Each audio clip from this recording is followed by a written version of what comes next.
You're listening to Forging Fluidity with Savannah Wishart and Griffin Coombs, where we humbly navigate the idea of primal purpose, exploring conversations around physical, psychological, and spiritual well-being on the quest for a truly conscious and meaningful human experience.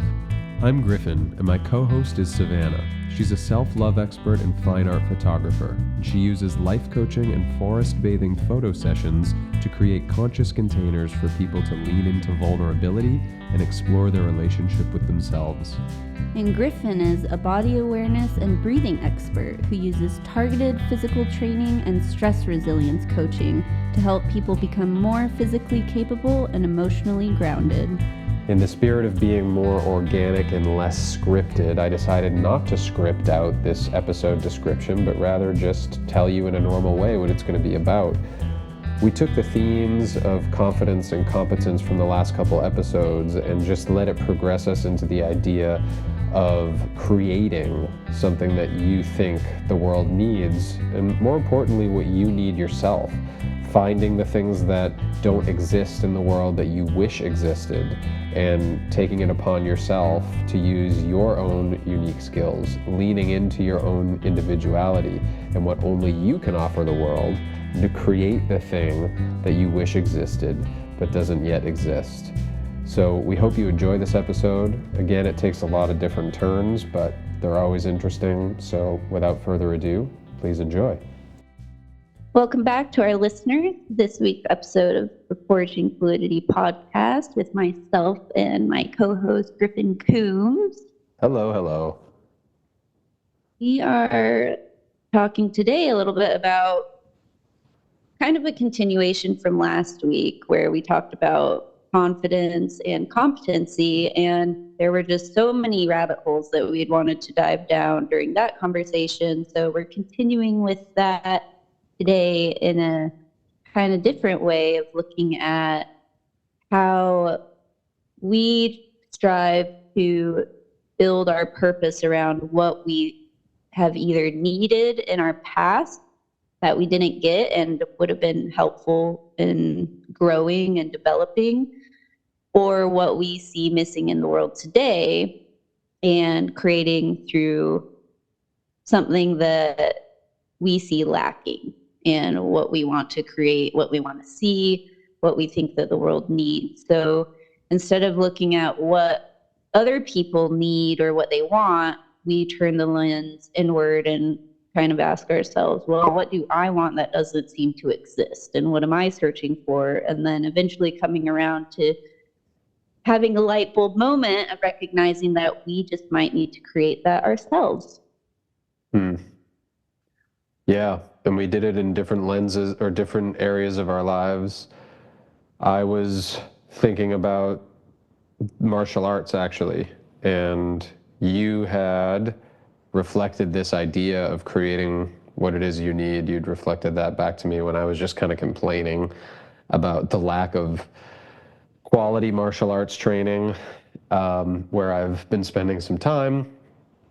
And where I live in Tangier, no offense to any of my martial arts friends in Tangier who might be listening, but it's not even that the training is low quality, and it's certainly not that people are bad martial artists. It's just that I have trained in places that are really, really great in really specific ways. And so I've just come to expect a certain standard of not just quality of the martial art, but the structure of the class and the way instruction is delivered, and the flow of a class, the variety of topics covered in a way that still makes sense. And that's also my background as a teacher, having those standards of planning not just a lesson, but planning how it fits into the scope of like an entire unit or an entire like superset of skills. And I was just thinking, like, I had high hopes. I signed up for a jiu-jitsu and Muay Thai gym just for the month that I'm here back home, and it's not been delivering. Like, people are really good at their martial art, but the classes are just really monotonous and not well thought through. And that was when you had kind of reflected that this is the idea of what we're talking about, is just like, well, create what is not there. Create what you wish you had. Because I did mention that, I'm just going to start when I go back to Tangier. I'm just going to, instead of promoting it as a paid coaching service, just rather a group of who wants to practice martial arts, but it's going to be my way. So it's like, you want to train, come and have a good time, and it's not paid, and it's just kind of a club, but I'm calling the shots because I'm creating something and doing it in a way that nobody else is doing, and I want it to be done because it doesn't exist. Does that make sense? Yep. Yeah.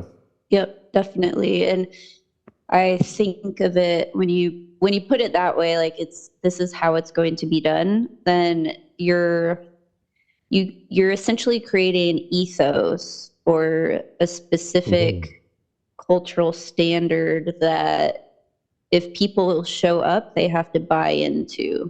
And so if you were a gym, then you would have like a code of conduct in place, and Yes. and if there was a membership in place, and it's like, okay, by joining this gym and paying for membership, I agree to this code, and I'm going to show up, and it's my personal responsibility to do this. And so essentially you're doing that, but it's a shared space, and it's even more important, I would say, because you're not getting money from it. And so people have even more responsibility to show up to meet the standard that you are creating.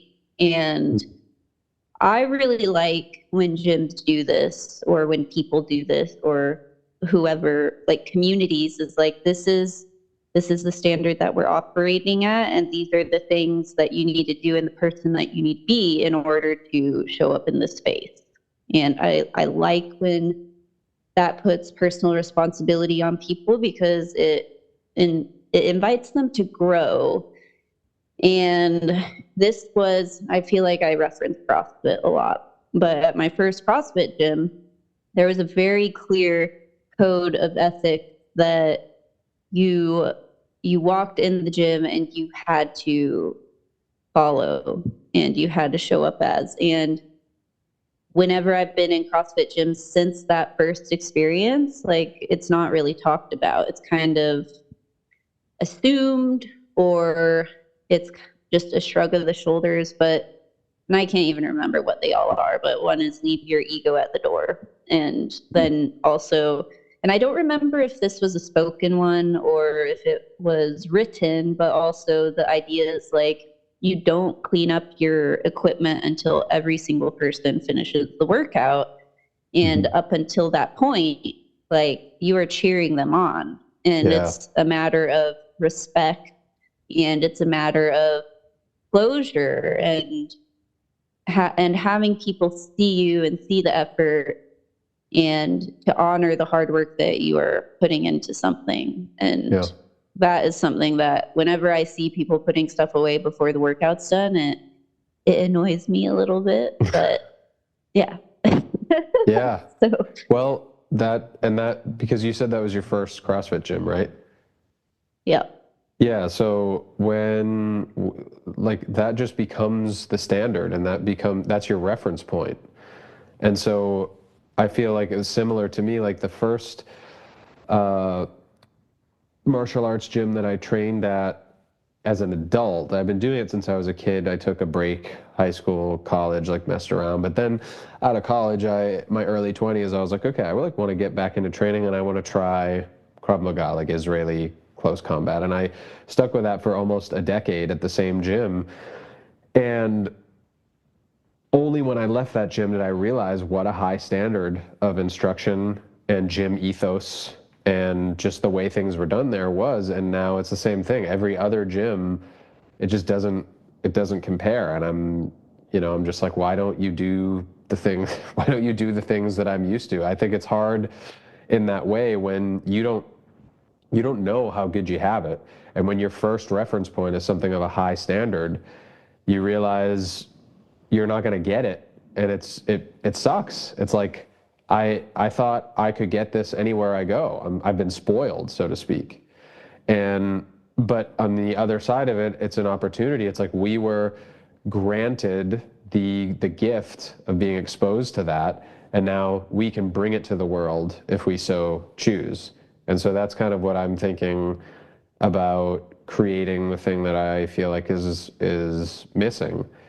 And I love what you said about loving that non-negotiable standard that's being set as a prerequisite to being part of the community. I think it also communicates the value of that experience to the outside, where it's like, we know what we want, we know what we're offering, and we don't need to pander to anybody who's not willing to align with these principles and values. I was just listening to an interview with Seth Godin, who's like, I don't even know what his background is. I just know him as an author of like 1 million best-selling books on business and strategy and productivity and whatever. Really smart guy. He has a new book about strategy that I want to read. I'm putting that on my list because it's more about, before going into tactical decisions about your business or your creativity or whatever, you got to really figure out who you are and who you serve and why. And I've always struggled with that part of my messaging a little bit because I'm interested in so many things and could serve so many people. And he talked about this. He talked about how when we lose sight of it, it's sometimes, especially as like if you're a creative or like you're a coach or you're in service to people, it's like you start to lose the integrity of your work because you're pandering to clients. Like clients want something in a certain way, and so you start to adjust it to make them happy. And what he actually recommended to like get back in touch with who you really are and what product and service is uniquely you is to do exactly that, is to go offer something for free to somebody and say, look, I'll do this. Here's what I do. I'll do my services for you for free, but I'm doing it my way. And you're like, you don't have any say in the direction that it goes. Obviously, you'd be a little bit more polite than that, but like that's the point of it. Is like I'm doing it the way that I would do it, and he was just saying like, do it, do the work that you would do if money weren't an object. Like even if you have to do some paid work that you do have to adjust and pander to other people, don't stop doing work in a way that you would if money were no object.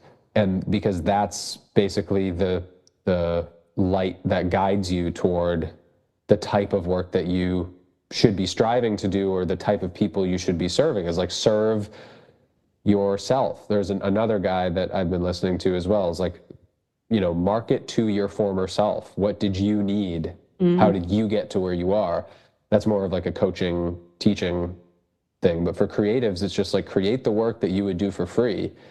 And if you can build an audience who wants that, the right people will come. And it's just, I've been doing a lot of reflecting and on this year and on trying to step more into my uniqueness. I think I spent a long time in like childhood trying to conform, and acceptance was really important, and fear of rejection was a big driver. And now more than ever, I really value the idea of bringing to the world what only you can bring. And it's the hard part is figuring that out and finding it and then trusting it. But to use the martial arts as an example of that is like, I'm not the best martial artist in the world in any martial art, not even close. I'm skilled, I'm trained, but I'm not like, there are 1 billion teachers, martial artists, practitioners better than me. There are also 1 million teachers who teach better than I do. And there are also people who know martial arts that I've never trained in. And there's a whole bunch of factors, but my unique combination and honoring that is just like, I've trained in a lot of different martial arts. I excelled in them for somebody who never like did it professionally. I have a background as a teacher, and I'm a coach, and I understand like how the human brain learns. And how and the relationship between learning and physiology and stress and anxiety, and I know a lot about the biomechanics of the body. And so all of those things, in this amount that I know them and have experience with them, make a unique offering that only I can deliver to people. And so this is my version of teaching martial arts that doesn't exist, not because it's better than everybody else, but because only I can do it. It's my unique set of experiences and skills, and that's what I want. To me, that's valuable training, and that's what I can bring to the world. So yeah, just, I know I've been talking for a long time, but like, I guess to rein it all in, it's like creating what you want, creating what you see a need for, ultimately I think ends up being an expression of your uniqueness and what you can uniquely offer as well. Yeah. Yep. Yeah, a lot to unpack there. I do like what you said about the free offering, and I don't know, I think we all have heard so many times just the idea of like, what would you do for free, and then do that. And the way that you're talking about it really emphasized the how you do it and the quality that you put behind it as well. And I feel like just that emphasis on do this thing, but do it your way and do it at the highest standard that you can imagine, like in terms of a coaching container or something like that, and to really pull people forward to their highest self and to not settle with, oh, I'll do it for free, but I'm going to lower the standards. Yeah. I feel like that's really easy to do because we want to get the numbers in. Because if it's free, then we want maximum impact. But then, so it does seem really easy to kind of like do it at a lower standard to attract more people, when in reality, we should be actually having a more strict screening process to pull in the people who are going to take it seriously. And then that is going to be worth our time at a higher level than the numbers. Yeah. So I like that. And then just to echo back as well, none of us, I feel, are the best at a singular thing that we do, especially now. Like, there's just so many experts in the world at such high levels. I don't even know. And so much diversity in what people do. There just seems there's a lot of crossover between skills and expertise and cross-pollination and co-creation. But I think it's also important, it is the unique offering of when it all comes together in a melting pot that you were talking about, like all these different skills that you have. And if you're listening and you're kind of trying to figure out your purpose, it might be interesting to write down these different skills that you have and expertise and see, oh, how could I build a bridge between these 2 or 3 things in a unique way that I haven't really seen done before, and see where that goes. And that is part of the value, and part of the value also is like the experience that you're able to give to people. That's not something that can really be measured, but is, if you have the energy that creates the safe space where people can feel vulnerable, and that's just in how you hold space and how you connect with people and things like that. Or if there is a written ethos of like, this is our code of conduct, these are our values, and this is what you agree to when you step into the space, like that too has value of being a person that is going to hold people to a higher standard and not just shrug your shoulders and be like, well, I guess you can be like less than your best self in this moment. So being able to do that without being a douchebag, I think has a lot of value as well. Yeah, that your unique skill set. I love what you said about how it extends to how we do things and how we hold space. Because when people think about creating bridges between things that they're good at, things that they could offer the world, and if I think that's a great reflection that you gave our listeners.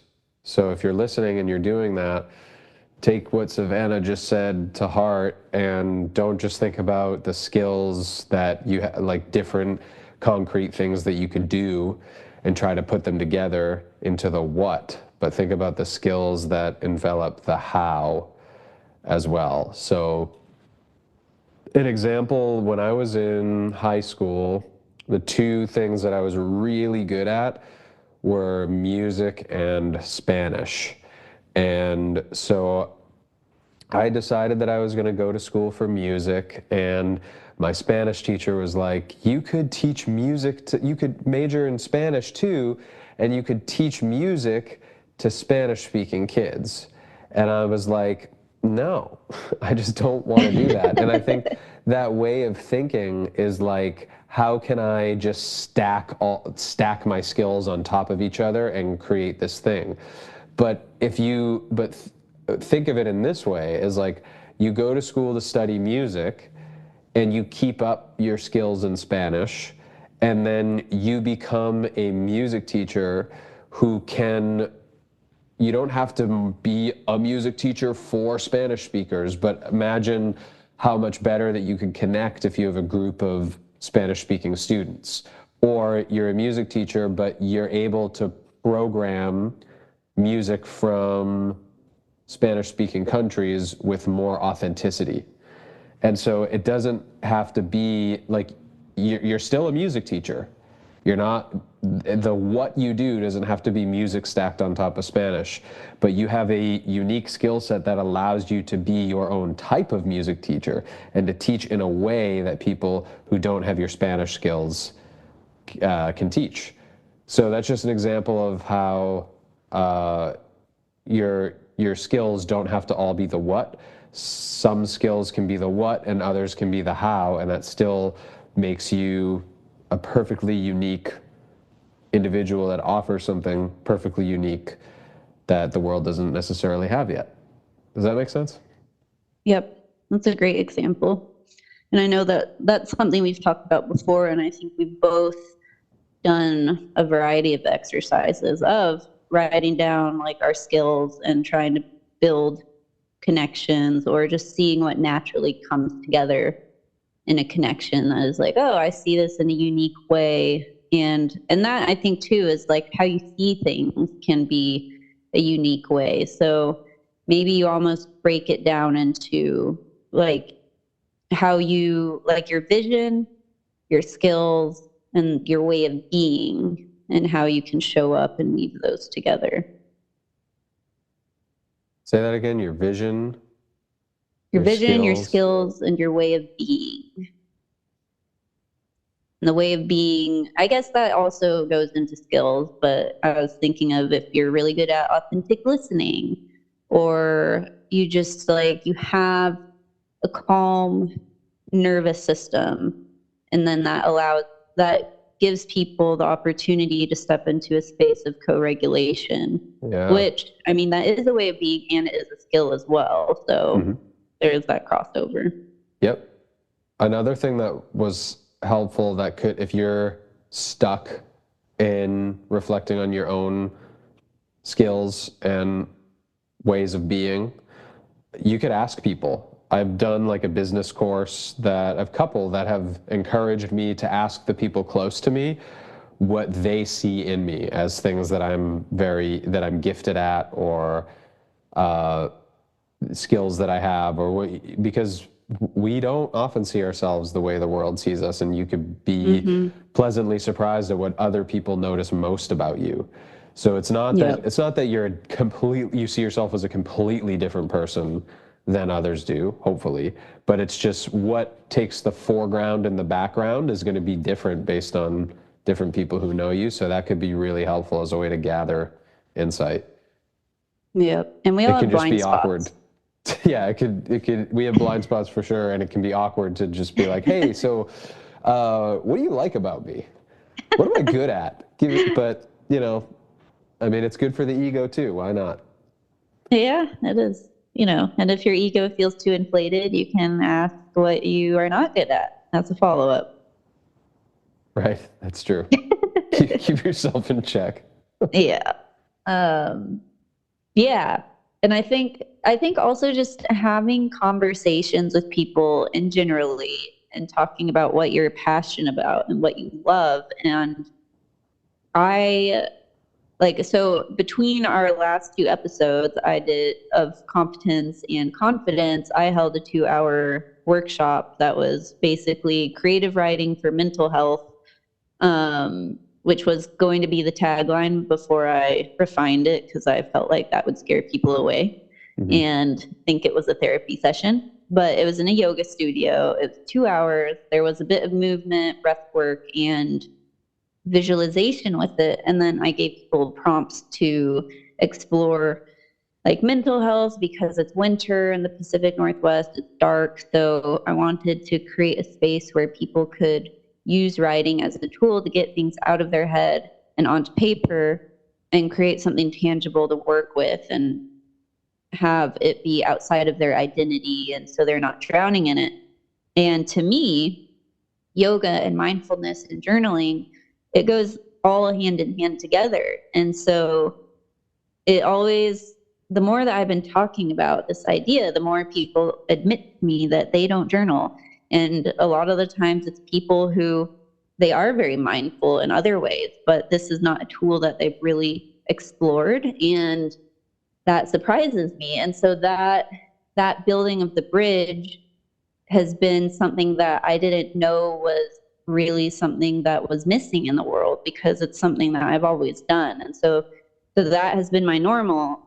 Coming back to what we were talking about at the beginning about having these high standard experiences that create a foundation of expectation for ourselves and for other people, like that, just like writing and mindfulness has been my standard. And so then having those conversations then gives me input to see, okay, this is something that is not as prevalent in the world as I thought, and this is a superpower and something that I can bring forward and support people with and kind of shine a different light on it.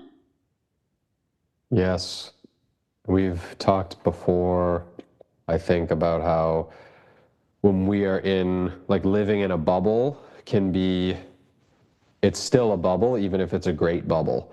So like you and I kind of sometimes reflect on the bubbles that we are in that are higher performing people or just people striving to develop themselves, or people who are really good at whatever skills that we are coaching or just involved in. And then you can forget how not exposed to these things the rest of the world is. And once you realize that, it can help any form of imposter syndrome you might have, and you can realize how simple it can be and still how impactful it can be for the majority of people. So it's like with breathing, it's kind of the same thing where it's just like I am in contact with so many high-level breathing coaches, and it's just like the information that's coming from them and the standard of the back and forth of social media posts and research that's being published is just very, very high level.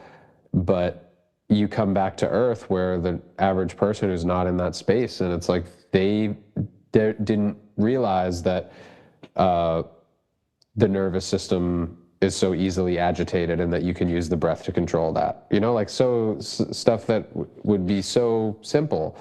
And when you realize what an impact you can make, it kind of frees you up to be confident. And then, in my experience anyway, to then take liberties to add the how that makes you unique. And because when you're not worried about the what, when you can trust the what, when you can say like, look, this very foundational stuff is going to be mind-blowing for this particular population because they're not exposed to it, then you can go, okay, I don't have to worry about the what. I can teach the basics. I don't have to spend my mental energy being like, can I deliver more clever content or more sophisticated content, or can I add more? And you can just be like, the what is fine.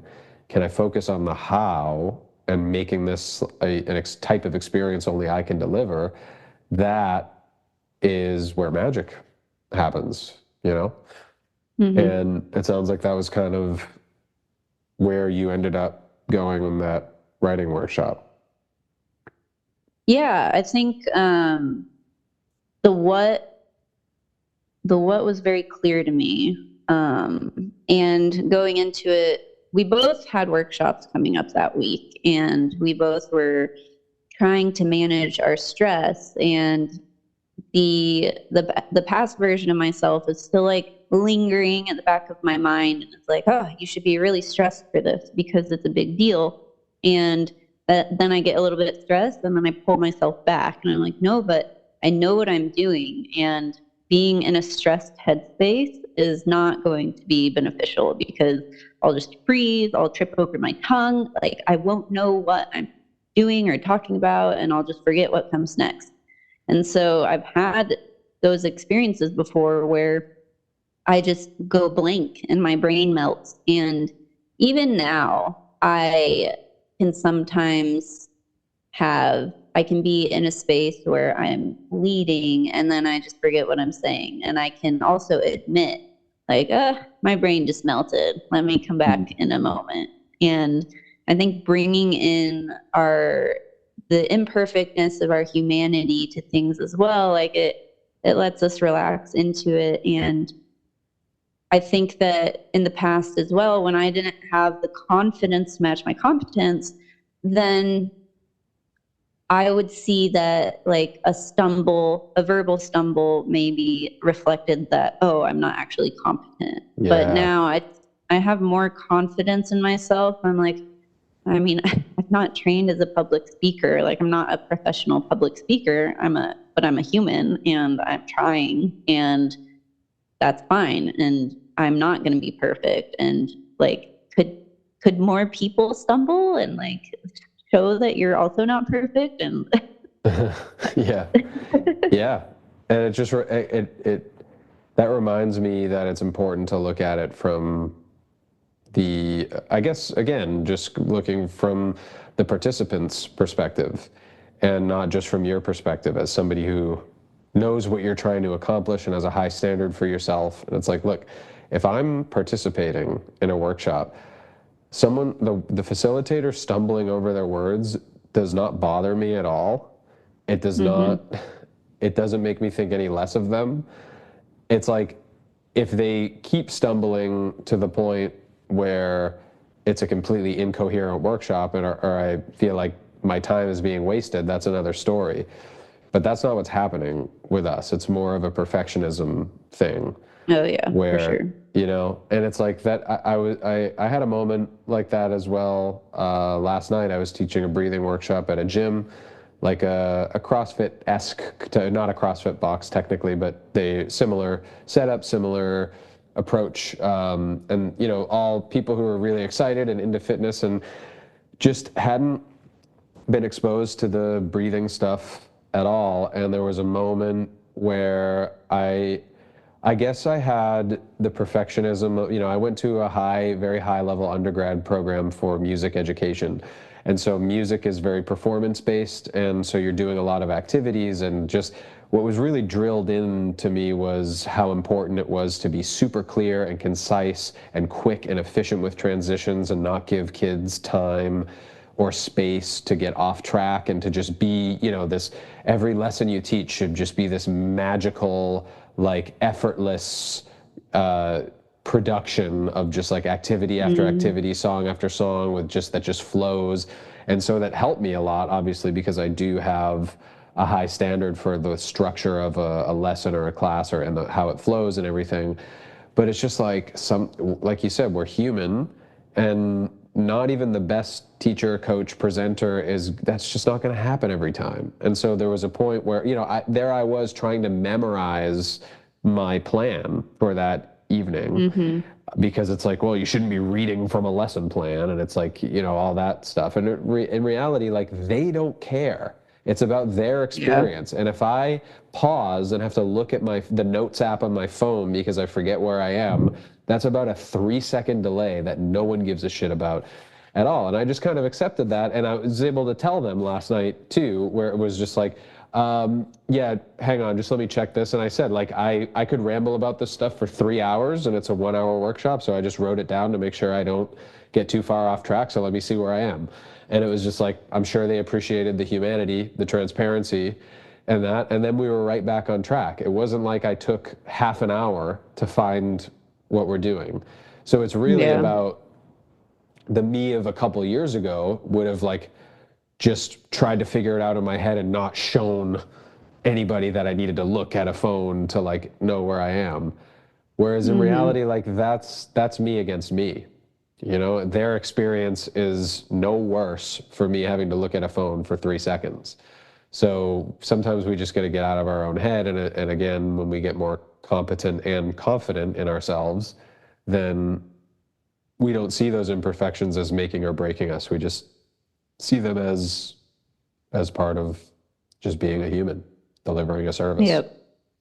Yeah. And I think, I mean, that really, I feel like it's similar to if someone asks you a question and you don't know what the answer is and you make something up. It's kind of like, oh, I can't lose face. Like I have to show that it looks like I know what I'm doing. And so it's the same thing with that. Is like, oh, I can say to people like, oh, I'm doing this. I'm checking in on this. I'm seeing where my timeline is, where my outline is. And that's more authentic than just like pushing through it and almost putting on a mask or a show. And I mean, it makes me think, who made a standard that we can't have notes? Like, why? Well, it's not my standard. I love notes. And I had 3 notebooks out in front of me at my writing workshop. And I was like, this is fine because it's a writing workshop. I'm supposed to have notes because like that's what I'm doing. And when I finished the workshop, when I finished the workshop, one woman was like, why do you have 3 notebooks? And so, like, oh, I guess that's weird, probably. Yeah. And one of the notebooks was, I went through these prompts on my own back in August. And so I had my template of what I'd done for what my answers were to my own questions from August, because I didn't make the space to do it more immediately close to the workshop. And then I had like a very structured outline of what I was doing for the first half. And then that was in a specific planning notebook. And then in my other notebook, then I started to be more organic with some of the questions, and it was more like a flowy, like organic thing. So I had these 3 things I was bouncing between, but they all served a purpose. Yeah, so. It all makes sense. But I totally agree. And by the way, if you don't know Savannah personally, she is never without a notebook, at least 1 notebook. Everywhere. Sometimes 3, maybe apparently. 3. Yeah. But yeah, I mean, that's just like it. We sometimes forget why we have tools and that tools can serve us. I mean, I understand in school that there's a benefit to learning how to memorize something. Sometimes we have to memorize stuff. And sometimes there's certain times where maybe it's not appropriate to like have notes or whatever, but that doesn't mean never. But I just feel like so many of us, it was ingrained in us that, you know, it's like it's almost like taking tests, and schools are now getting away from, at least some schools are getting away from testing in the way that we experienced it, and it's more project-based learning, standards-based grading, where it's about how far are you progressing toward a skill that we want you to know this school year or whatever, rather than you took a test and you got an A or a B. That's not really meaningful feedback. But it's like, okay, where in life am I not going to be able to reference material to be able to do my job. Not many, you know. So it's like, yeah, okay, great. You passed a closed book, you know, no notes allowed exam for, let's say, personal training, because I've done both. I've done certifications with like closed book and open book. So it's like, okay, so I memorized all these facts about yoga history and yoga poses and whatever to get an accredited yoga certification in a closed book exam. And then I did a different yoga certification where I had to write out a yoga, it was open book, but I had to write out like a detailed yoga class lesson, had to do some case studies on people using yoga. And it's just like, which one's more relevant? The second one, for sure, because that's what you're going to be doing. You're going to be a real yoga teacher. You're going to be planning classes, and you can use your book to plan the best class possible. Like going through it, it doesn't matter if you're allowed access to a book. So it's like, if you just extrapolate that out to teaching workshops, and it's the same thing. It's like you can reference stuff, and if it's going to make it better, I'm just going to say it again. It's just go back to the experience of the participant, not your experience. Because oftentimes when we hold ourselves to these unrealistic standards, it's just about us and our ego and our baggage and our perfectionism. And if you go back to making it about the person, making it about them, then it's going to be a better workshop because you're in service to the participant. And also you're probably going to be easier on yourself. It's a win-win. Yeah. Yeah. That's a great reflection. Well, circling back to what we're kind of getting at too throughout this, just the idea of creating something that stems from what you need. I'm not sure how much we really covered that, because as usual, we just went down a few different rabbit holes, but just reflecting on the last couple of weeks for my own search for things. I've been looking for a self-development sort of class or course or community for a while, and I used to be in them pretty consistently for years, and I had a group of people that was striving toward higher standards and holding each other accountable and just striving to be 1% better each day. Like, it doesn't have to be a big shift or a big change, but just that focus on the future while also being present with where we're at, balancing acceptance and the growth mindset. But I haven't had that community in a while. I had a coach that had a community for empaths and highly sensitive people for a really long time. And that program closed almost 2 years ago, I think. And so I've been just searching for something, and I've come to realize that I need to find this hub of growth somewhere online. And I don't know, I see people that are really excelling for excellence in one area of life, and then the other areas are just kind of like a shrug of the shoulders. And I want all of it.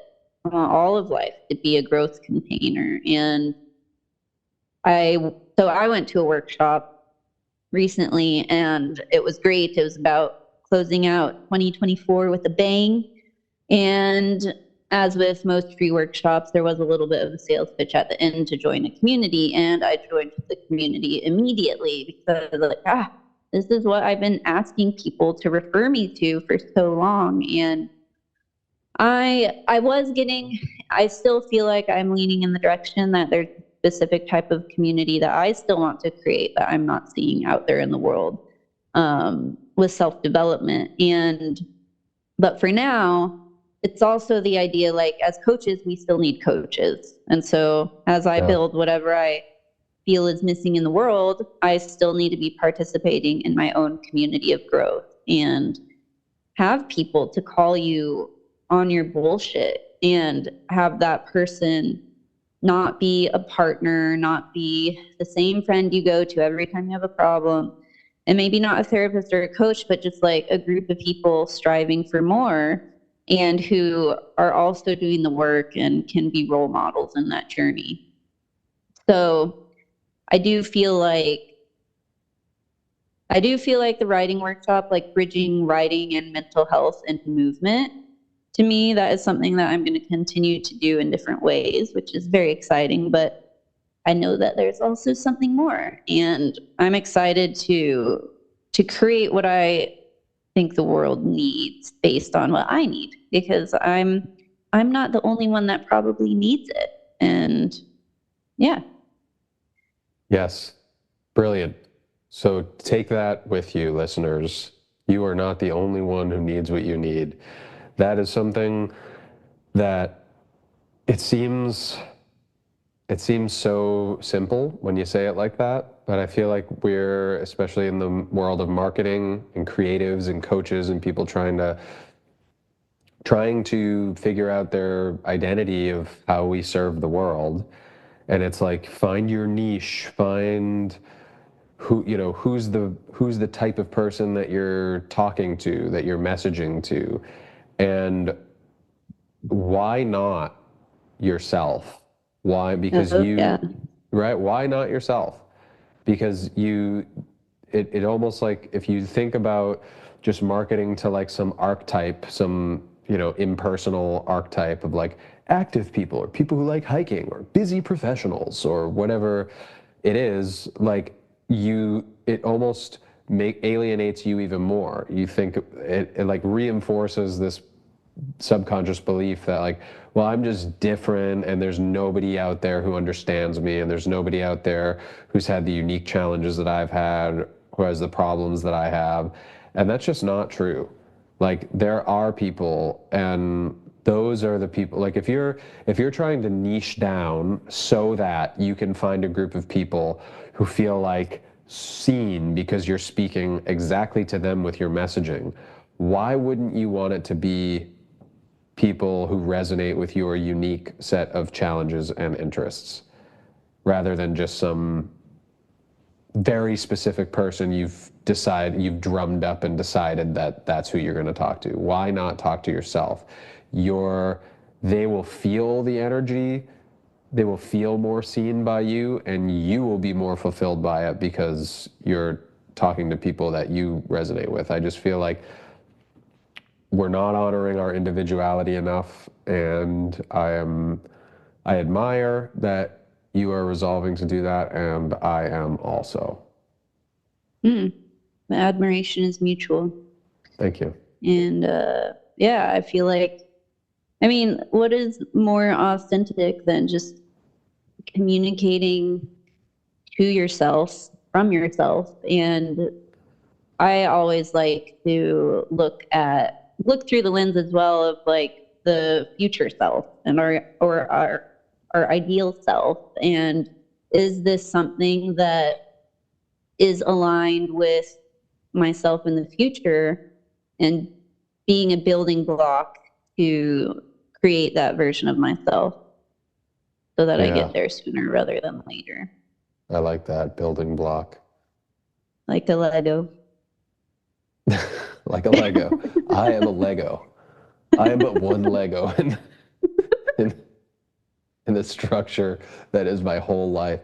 Yeah, like they say, like you've already achieved, think like you've already achieved what you are set out to achieve, however many years down the road, and that you're walking the path right now. Like, you're walking the path that was already carved, and you're taking the steps now that you needed to take to achieve what you're going to achieve in 10 years or whatever. It's like it already happened, and you're just following the path of how it happened, kind of thing. And that's whatever way you want to slice it. It's I hope this episode has inspired anybody out there to tap into your own individuality a little bit more, and see, we don't care about the word stumble. We don't. Of all the tongue twisters. Yeah. To tap into that, to honor your uniqueness, honor what you've experienced and who you can maybe relate to if you're somebody who helps people, and then your unique skill set and your, vision, skills, and ways of being, and how you can offer value to the world. It doesn't have to be in a professional way, but just, if you want to connect with others, you want to be of service to the world, you want to develop yourself, this could be a way to do it, is to just figure out what's missing and create it from the perspective of your unique experience and nowhere else. And with that, we will leave you until our next episode, which will be our last episode of 2024. So make sure you stream that one when it comes out, because I'm sure we'll have a lot of great old year reflections and new year ideas for you. Yeah, can't wait. The future is exciting, as is the present. Sure is. Don't you forget it, everybody. All right. Until next time. Until next time.